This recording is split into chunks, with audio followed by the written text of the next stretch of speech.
Hello everyone, my name is Mehek. I hope you guys are fine, you all are safe, and like always, I also hope that you guys are reading. Back with another interesting book that I finished. It's called Away with the Penguins by Hazel Pryor. That's how it looks. I have just positive things to talk about this book. It has been an absolute delight. There are like 400 pages, and I finished 200 pages in one sitting. It's that interesting. So, as readers, you're going to love it. Coming to the story, Veronica is our main character. She is an 86-year-old woman. She's someone, she's a wealthy woman. She lives in this mansion in Scotland. She's lonely. She doesn't have family and friends. The only human contact that she has is of this lady, her cleaner, Eileen, who comes once in a while, to clean the house and take care of any needs if she has. Something more on Veronica. She is uptight, stubborn, grumpy, loves her Darjeeling tea, and the only thing that she watches on television is this show called Earth Matters, which basically talks about how animals are more smarter than human. Now, like I said, she's a wealthy woman, so she has this humongous fortune, and she's looking for a worthy cause, to give away some funds and give away a fortune after she dies. But that's when also she finds out that she has a grandson named Patrick, who she had no idea about. This happens because Veronica comes across this box, which is like a memory box, which has her old journals. That's when she realizes the need, that what if I have a living family member, and why don't I look for it? And that's when she comes to know about this grandson. So she decides to go and meet him, but the meeting doesn't go as planned because he's a 27-year-old man who is financially broke, highly unkept. He smokes weed, and obviously she thinks that he's very rude. So she's very disappointed, and obviously she decides that he is not going to get a penny from her fortune.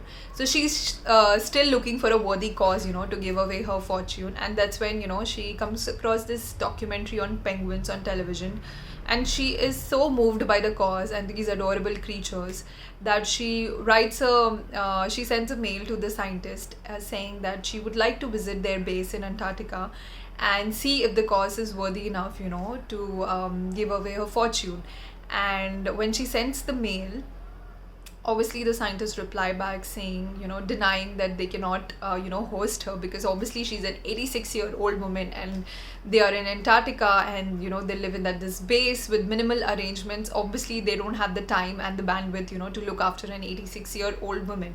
But our character Veronica, like I said, very stubborn and hellbent. She decides that no, nothing doing. She is going to fly down to Antarctica, to the base, to have a look at and know more about the adorable creatures.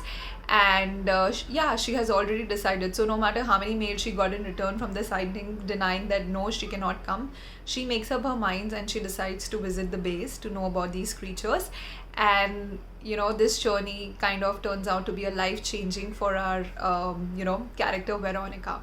Now, while she goes to Antarctica to visit the base and learn more about the penguins, Patrick here somehow comes across Veronica's or his granny's journals when she was a teenager.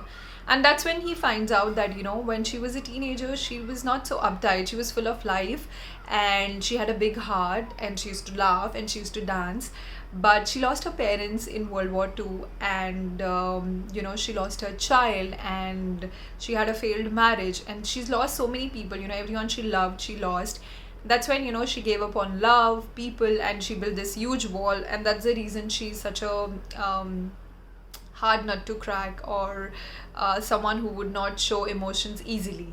So that's when he decides to take a trip to Antarctica to give one more attempt at their relationship and know his granny more.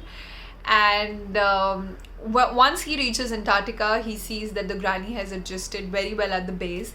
In fact, she has even convinced the team to adopt an orphaned penguin kid who was finding it difficult to adjust with the group. And the granny convinces the scientist team to adopt and take care of the penguin at the base. And soon we see that this small young penguin opens the granny's heart, and she's feeling different emotions after so many years. She's crying, she's laughing, and she thought that it's never possible but thanks to the penguins and this really cute orphan penguin baby that she's adopted recently, her heart is opening and she's able to feel things that she's been locked since many, many years. So yeah, I mean, at the end of the day, you see all these people, the granny, I mean, Veronica is her grandchild, and the penguins and the scientist team, working together in Antarctica, and how surrounded by penguins, they learn about family, love, connections, and having hope. So yeah, this is what majorly the story line is. This book is so beautiful. I mean, you also learn about penguins, which I absolutely enjoy, through Veronica's journey in Antarctica. You learn about, and mind you, her entire journey in Antarctica, although I give you a gist, but it is so interesting, it is so full of emotions, and you get to know about some interesting facts about penguins that I absolutely had no idea about.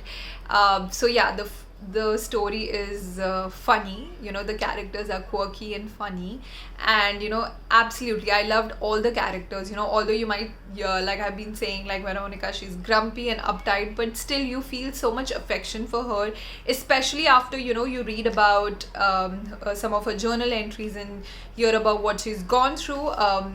Yeah, you suddenly feel this so much affection for her.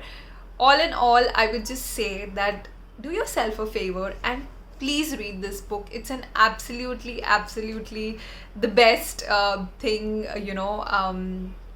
I have as a reader experienced. Like, this book is definitely going in top 10 books of this year. So yeah, that's all on this amazing read. I'm gonna see you guys next week with another title. Till then, take care, bye bye.